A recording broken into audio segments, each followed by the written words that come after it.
Hello and welcome to NewsClick's Daily Roundup. I'm Pranjal. And I'm Prashant, and here are the major stories for the day. Centre amends its three-language formula. Anganwadi workers protest against attack on livelihood. Students cover 1500 kilometers on cycle in defense of public education. Sudan breakdown on protesters, 13 killed. Saudi bid to forge front against Iran fails. Let's have a look at one of our leading stories, which is three-language formula. Centre has amended its three-language formula after massive backlash that the government has decided to amend the three-language formula in the draft of new education policy. The Centre government had proposed to teach and make Hindi compulsory in non-Hindi speaking states, which was seen as imposition of the language. Union Minister of External Affairs S. Jaishankar on Sunday had tweeted saying that the government will not impose any language on people. The government's response came after parties like AIDMK, DMK and CPIM strongly opposed the three-language formula continuation with add-on features as proposed in the draft National Education Policy. The three-language formula was first formulated by the central government in consultation with states in 1968 and professed in the National Policy on Education. This provided for the study of Hindi, English and any of the modern Indian language, preferably one of the southern languages in the Hindi-speaking states, and Hindi, English and one of the Indian languages in non-Hindi speaking states. However, the Tamil Nadu government under the then Chief Minister C.N. Annadurai did not accept it and implemented the two-language formula in the state. Our second story is from the Anganwadi workers' protest in Karnataka. Thousands of Anganwadi workers in Karnataka demonstrated against the Karnataka government order of starting pre-primary classes in government schools. This will put Anganwadi centers at risk and thousands of scheme workers fear loss of livelihood. On May 17th, the state government had issued an order on starting pre-nursery classes in government schools. In the first phase, the kindergarten will be starting in as many as 276 government schools in the 2019-20 academic year. Children aged 3.5 years can be admitted in these kindergartens. Most of Anganwadi workers fear that this decision is going to affect their jobs. To oppose any such move, the workers gathered on 30th May in Bengaluru. Following the demonstration, Women and Child Development Minister Jayamala and Education Principal Secretary met the protesters and assured a meeting with the Chief Minister Kumaraswamy. Earlier, CM Kumaraswamy in his budget had pointed out that the government would shift Anganwadis to 4,100 government schools. He also had said that there were plans to start LKG and UKG classes in government schools, aiming to improve the quality and number of students who are enrolled. Our third story is from Tamil Nadu. The Students' Federation of India, SFI Tamil Nadu State Committee, had taken out a cycle rally from May 25th, which ended on May 31st, with a call to protect government school and public education. The rally started from 4 different locations in the state and concluded in Trichy with a public meeting. The cycle rally that covered the length and breadth of the state is against closure of government schools and demands an increase in public expenditure on education. Have a look at our ground report.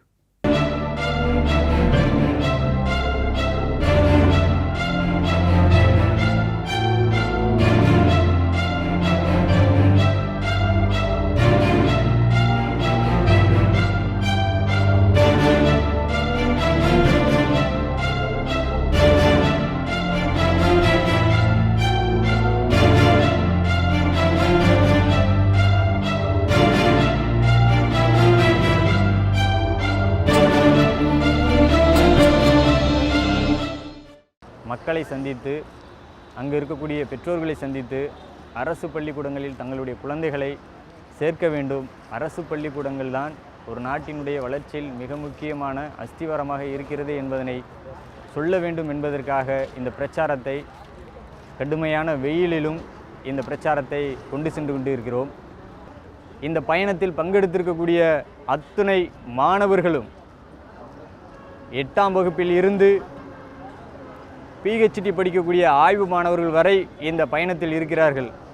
ஒவ்வொருவரும் இந்த தேசத்தில் கல்வியில் ஒரு மிக முக்கியமான மாற்றத்தை கொண்டு வர வேண்டும் என்ற அந்த நோக்கம் சிறிதளவும் குறையாமல் இந்த பிரச்சாரத்தில் அவர்களுடைய பங்களிப்பு என்பது இருந்து கொண்டே இருக்கிறது. நம்முடைய பாரம்பரியத்தை நிலைநாட்டுவதற்காக, பாதுகாப்பதற்காக, ஜல்லிக்கட்டுக்காக மெரினாவில் லட்சக்கணக்கான மாணவர்கள் வீதியில் இறங்கி நம்மளுடைய போர்க்குரலை இந்த அரசுக்கு அடித்து சொன்னோமோ, அதுபோன்று ஏழை எளிய ஜாதி பேதமற்ற ஒரு கல்வியை அரசு கல்வி நிலையம், அரசு பள்ளி தான் கொடுக்க முடியும். அந்த அரசு பள்ளி தான் தரமான விஞ்ஞானிகளை உருவாக்க முடியும் என்பதற்கான சாட்சியாக நம்மளுடைய இஸ்ரோனுடைய விஞ்ஞானி மயில்சாமி அண்ணாதுரை உள்ளிட்டு ஐஏஎஸ் சகாயம் உள்ளிட்டு பல ஆளுமைகள் இந்த அரசு பள்ளியோடு தான் வந்திருக்கிறார்கள்.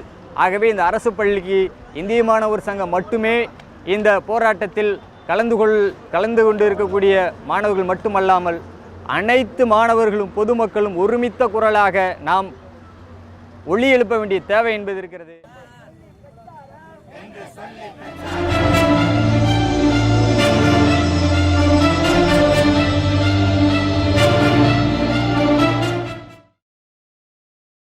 வயசுலேருந்தே அரசாங்க பள்ளியில் படித்து பயின்று வந்த மாணவி தான்.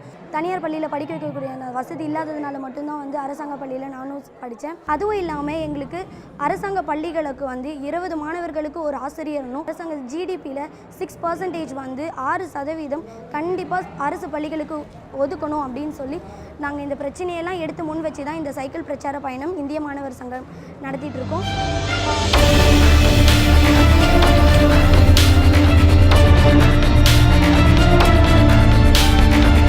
This cycle rally organized by the state committee, we are demanding the state government to increase the funding for the government schools, and also it has come to our attention that lot of private schools are getting bloomed in the last decade.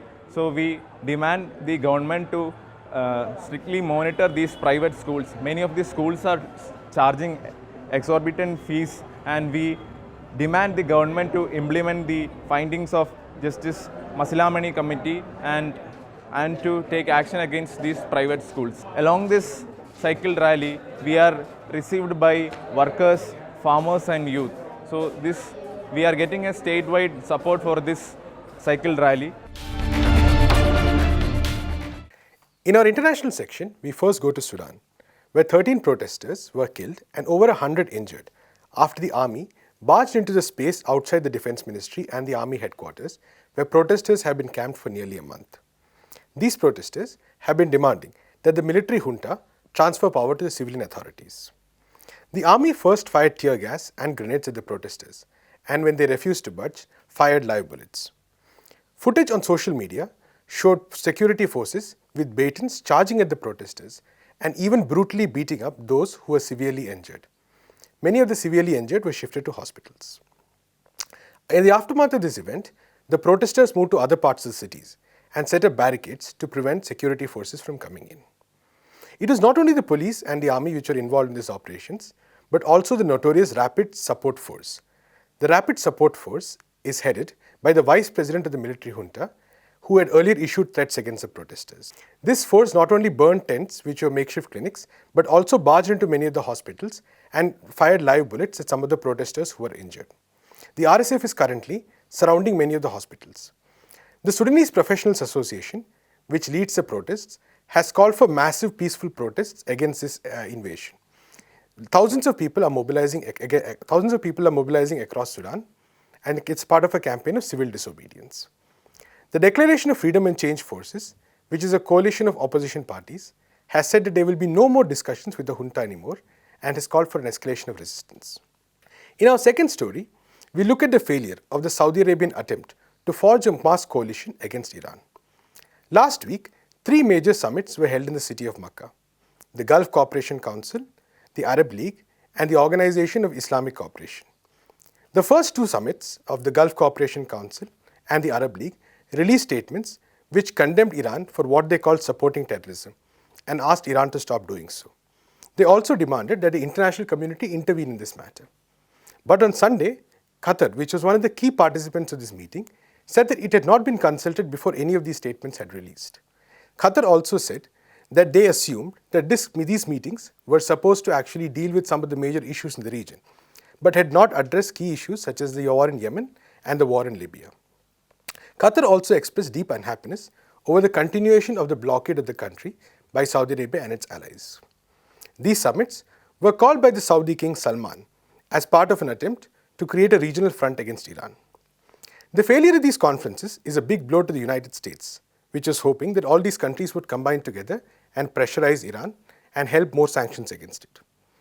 So the United States has actually escalated tensions in the region by moving an aircraft carrier, bombers, and is also planning to send more troops as part of its move against Iran. Incidentally, the third meeting, that of the Organization of Islamic Cooperation, passed a resolution in which it supported the aspirations of Palestinians. This is interesting, as Saudi Arabia, which is one of the key participants, is also believed to be a key player in Donald Trump's deal of the century. This deal of the century envisions taking over large parts of Palestinian land and handing it over to the Israelis in return for meager funding for the Palestinian state.